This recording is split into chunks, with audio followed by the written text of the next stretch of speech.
Hello friends, সবাইকে welcome জানাই নতুন একটি ভিডিওতে। এই মুহূর্তে যে বিগ ব্রেকিং নিউজের দিকে আমরা নজর রাখবো সেটি হচ্ছে শিডিউল কাস্ট এবং শিডিউল ট্রাইব নিয়ে বড় নির্দেশ সুপ্রিম কোর্টের। সুপ্রিম কোর্ট নিজেদের নির্দেশকে খারিজ করে দিলেন।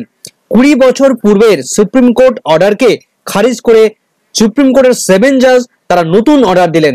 তো কি কি অর্ডার দিয়েছেন, সমগ্র বিষয়টা ব্যাপারটা কি, সমস্ত বিস্তারিত থাকবে এই ভিডিওর মধ্যে। তো ভিডিওটি সম্পূর্ণ দেখার অনুরোধ রইল।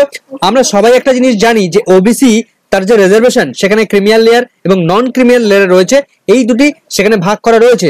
কিন্তু এই সিস্টেমটা শিডিউল কাস্ট এবং শিডিউল ট্রাইবের রিজার্ভেশন রয়েছে সেখানে এই ব্যাপারটা নেই।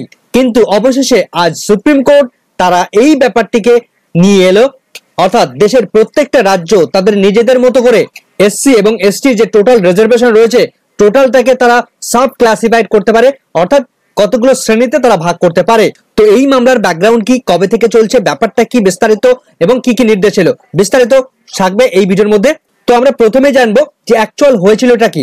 তো 7 জন জাজ মিলে এই এসসি এসটি রিজার্ভেশনে বড় পরিবর্তন নিয়ে এলেন। তো এই 7 জন বিচারপতি প্রত্যেককেই এই এসসি এবং এসটি রিজার্ভেশন নিয়ে তারা প্রত্যেকে নিজেদের মতামত জানান যে এদের মধ্যে কোনো সাব ক্লাসিফিকেশন করা যায় কিনা। তো সেখানে 6:1 অনুপাতে মামলার মতামত এসছে। সেখানে 6 জন বিচারপতি তারা মতামত দিয়েছেন সাব ক্লাসিফিকেশনের পক্ষে এবং একজন বিচারপতি তিনি তার বিপক্ষে মতামত দিয়েছেন। তো 2004 সালে সুপ্রিম কোর্ট থেকে একটা জাজমেন্ট আসে, সেখানে EV Chennai versus state of অন্ধ্রপ্রদেশের একটি মামলায় সুপ্রিম কোর্ট জাজমেন্ট দেয় যে এই শিডিউল কাস্ট একটা হোমোজিনিয়াস একটা গ্রুপ, অর্থাৎ এই গ্রুপটা টোটালটাই একই রকম সমগোত্রীয়, একে কখনোই ক্লাসিফিকেশন করা যাবে না, অর্থাৎ কোনো রকম ভাবে তাকে ভাগ করা যাবে না। তো সেখানে কিভাবে ক্লাসিফিকেশনের কথা ভাবা হয়েছিল, মনে করুন টোটাল এসসি ক্যাটাগরিদের জন্য টোটাল 20% রিজার্ভেশন রয়েছে। এবার যে সমস্ত ক্যান্ডিডেটরা ইকোনমিক্যালি অনেকটা উইক রয়েছে, অনেকটা পিছিয়ে পড়া শ্রেণী রয়েছে, তাদের জন্য ওই 20% এর মধ্যে 15% রিজার্ভেশন রাখা হবে এবং বাকি 5% যেটা পড়ে থাকবে সেই 5%কে বাদ বাকি যারা ইকোনমিক্যালি ডেভেলপ বা অর্থনৈতিক দিক থেকে সচ্ছল তাদের জন্য ওই 5% রিজার্ভেশন রাখা হবে। অর্থাৎ টোটাল যে রিজার্ভেশন সেই টোটাল রিজার্ভেশনের কোনো পরিবর্তন হবে না, কিন্তু টোটাল যে রিজার্ভেশনকে ক্যাটাগরাইজ করা হচ্ছে, শ্রেণী বিভাগ করা হচ্ছে, যে যারা পিছিয়ে রয়েছে তাদের জন্য বেশিভাবে সংরক্ষণ দেওয়া হবে, বেশি পরিমাণ বেশি পার্সেন্টেজ রাখা হবে এবং যারা সচ্ছল অর্থনৈতিক দিক থেকে যারা সচ্ছল হয়ে পড়েছে তাদেরকে কম রিজার্ভেশন আওতায় রাখা হবে বা সংরক্ষণ কম দেওয়া হবে। এমন একটা প্রস্তাব অন্ধ্রপ্রদেশের তরফ থেকে এসেছিল, কিন্তু সুপ্রিম কোর্ট 2004 সালে এই ইভি চেন্নাইয়ের মামলায় তারা সেই অর্ডারটিকে খারিজ করে দিয়েছিলেন।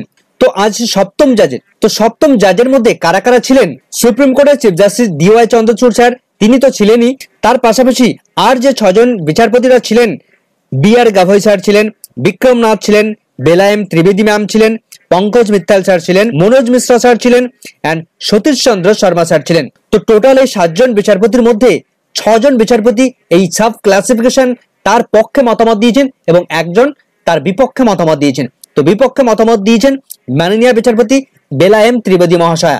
বাকি 6 জন বিচারপতি তারা একই রকম ভাবে ক্লাসিফিকেশনের পক্ষে মতামত দিয়েছেন। তো এই 6 জন বিচারপতি তাদের বক্তব্য যে প্রত্যেক স্টেট তারা নিজেদের সুবিধা মতো তাদের যে রিজার্ভেশন রয়েছে, টোটাল যে এসসি এবং এসটিদের যে রিজার্ভেশন রয়েছে সেই পার্সেন্টেজকে তারা নিজেদের মতো করে নিজেদের সুবিধার মতো টোটাল এসসি এসটির যে রিজার্ভেশন পার্সেন্টেজ রয়েছে তাকে ক্লাসিফাই করতে পারে, তাকে শ্রেণীবিভাগ করতে পারে। তো এই মামলার মূল ভিত্তি কোথা থেকে শুরু হয়েছিল, তো 1975 সালে পাঞ্জাব সরকার তারা টোটাল যে রিজার্ভেশন ছিল এসসি এসটিদের জন্য 25%, সেই রিজার্ভেশনকে দুটো ভাগে ভাগ করে দিয়েছিল। যে দুটি ভাগ তার মধ্যে যারা সব থেকে বেশি পিছিয়ে ছিল তাদের জন্য বেশি পরিমাণে রিজার্ভেশন রাখা হয়েছিল, তাদের সবার আগে অগ্রাধিকার দেওয়া হচ্ছিল। তো পরবর্তীতে প্রায় 30 সাল পর্যন্ত একই রকম ভাবে এই প্রসেস চলতে থাকে। তো এর পরে আসে প্রবলেমটা, 2004 সালে এসে সুপ্রিম কোর্ট জাজমেন্ট দিয়ে দেয় যে এসটি এবং এসসি ক্যাটাগরিদের মধ্যে কোনো সাব ক্লাসিফিকেশন করা যাবে না। যখন অন্ধ্রপ্রদেশ সরকার এই ধরনের ক্লাসিফিকেশন করে তখন সুপ্রিম কোর্ট এই জাজমেন্ট দেয়। তো বেস তৈরি হয়েছে পাঞ্জাব এবং অন্ধ্রপ্রদেশ থেকে। অন্ধ্রপ্রদেশ গভর্নমেন্ট তার 2000 সালের যে অ্যাক্ট তৈরি করেছিল সেখানে এসসি এবং এসটির মধ্যে যারা পড়ে, যারা সব থেকে পিছিয়ে পড়ে তার জন্য তাদের জন্য পৃথক পৃথক ভাবে রিজার্ভেশন দিতে শুরু করে।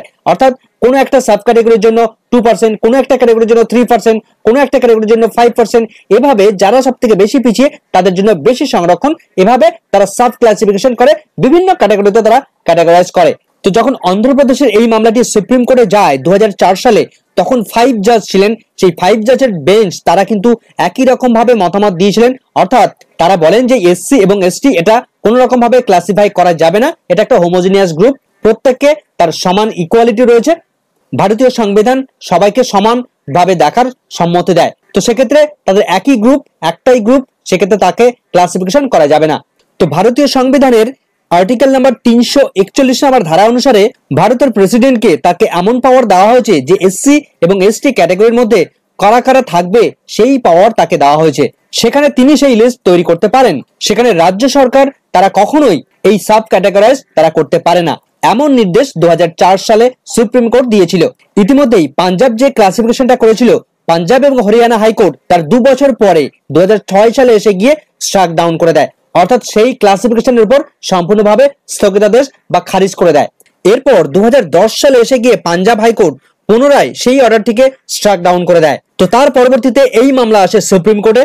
তো সুপ্রিম কোর্ট সেই মামলায় 2014 সালে এসে Davinder Singh versus state of Punjab সেই মামলায় 5 বেঞ্চ তারা গঠন করে এবং 5 বেঞ্চ দিয়ে সেখানে একটা সিদ্ধান্তে আসার কথা বলা হয় যে অ্যাকচুয়াল কি করা উচিত, এসসি এসটি ক্যাটাগরির মধ্যে সাব ক্লাসিফিকেশন করা উচিত কি উচিত নয়। তো সেই 5 জাজ তারাও একই রকম ভাবে অর্ডার দিয়েছিলেন যে কোনো রকম ভাবে সাব ক্লাসিফিকেশন করা যাবে না। তো তার পরবর্তীতে এই মামলা কিন্তু আবার 7 বেঞ্চে এসে দাঁড়ায়। তো এই 7 বেঞ্চ তারা কিন্তু নির্দেশ দিলেন যে এই সাব ক্লাসিফিকেশন করা যাবে। তো সুপ্রিম কোর্টের চিফ জাস্টিস ডিওয়াই চন্দ্রচূড় স্যারের লিডিং এ বাকি 6টি জাজ মিলিতভাবে এই সিদ্ধান্তে এলেন যে বিভিন্ন রাজ্যের এসসি এবং এসটি ক্যাটাগরির মধ্যে যে রিজার্ভেশন প্রক্রিয়া দেওয়া হয় সেই রিজার্ভেশনের মধ্যে নিজেদের মতো করে যে সমস্ত ক্যাটাগরিরা বেশি পিছিয়ে আছে তাদেরকে বেশি সংরক্ষণ দিতে পারে বা সাব ক্যাটাগরাইজ করতে পারে বা সাব ক্লাসিফিকেশন তারা করতে পারে। এখন অনেকের মনে প্রশ্ন আসতে পারে যে তাহলে কি এসসি এসটি দের জন্য যে রিজার্ভেশন কোটা ছিল সেটা কি আরো বৃদ্ধি করা হলো? একদমই সেরকম ব্যাপার নয়।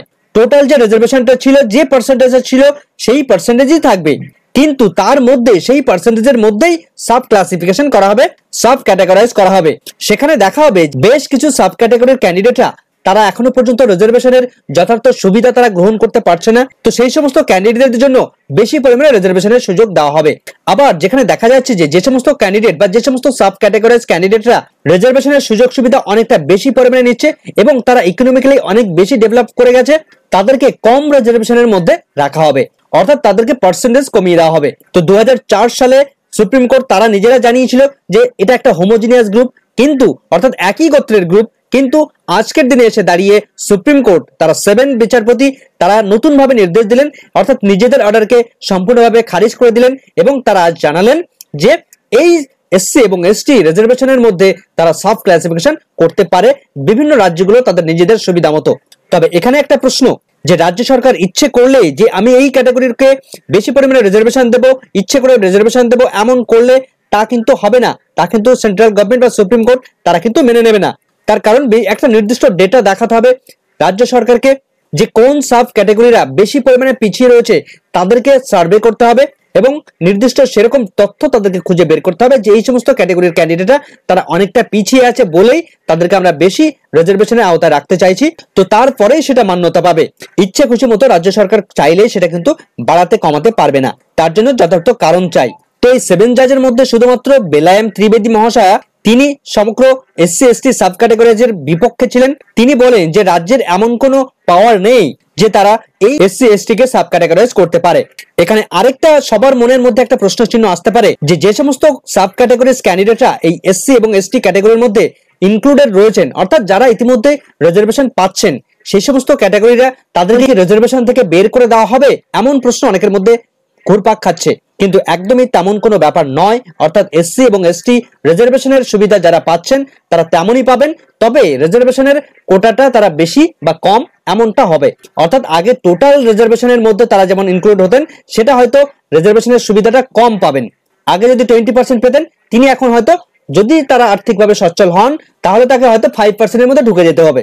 এখন বিভিন্ন রাজ্য সরকার তারা নিজেদের ইচ্ছে মতো তারা বলে দিল যে এই ক্যাটাগরির এই সাব ক্যাটাগরির ক্যান্ডিডেটরা তারা ইকোনমিক্যালি ব্যাকওয়ার্ড রয়েছে বা এই সাব ক্যাটাগরির ক্যান্ডিডেটরা তারা অর্থনৈতিকভাবে অনেকটা এগিয়ে গেছে, এমন মন গড়া কথা বা মন গড়া ডেটা দিলেই কিন্তু হবে না, সেটাকে তথ্যভিত্তিক হতে হবে, তথ্যভিত্তিক ডেটা দিতে হবে, তবেই সেটাকে কিন্তু কার্যকরী করা যাবে।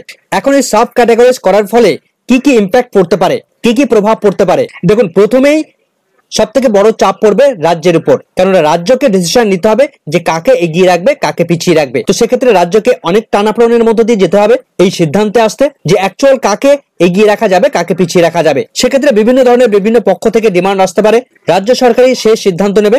তো ইতিমধ্যেই অর্ডার কপি প্রকাশিত হয়েছে, সেই অর্ডার কপির বিস্তারিত ব্যাখ্যা নিয়ে আসবে এই চ্যানেলের মধ্যে। পরবর্তী এই সংক্রান্ত আপডেট পেতে অবশ্যই চ্যানেলটিকে সাবস্ক্রাইব করে রাখতে ভুলবেন না। ভিডিওটি সম্পূর্ণ দেখার জন্য সকলকে ধন্যবাদ।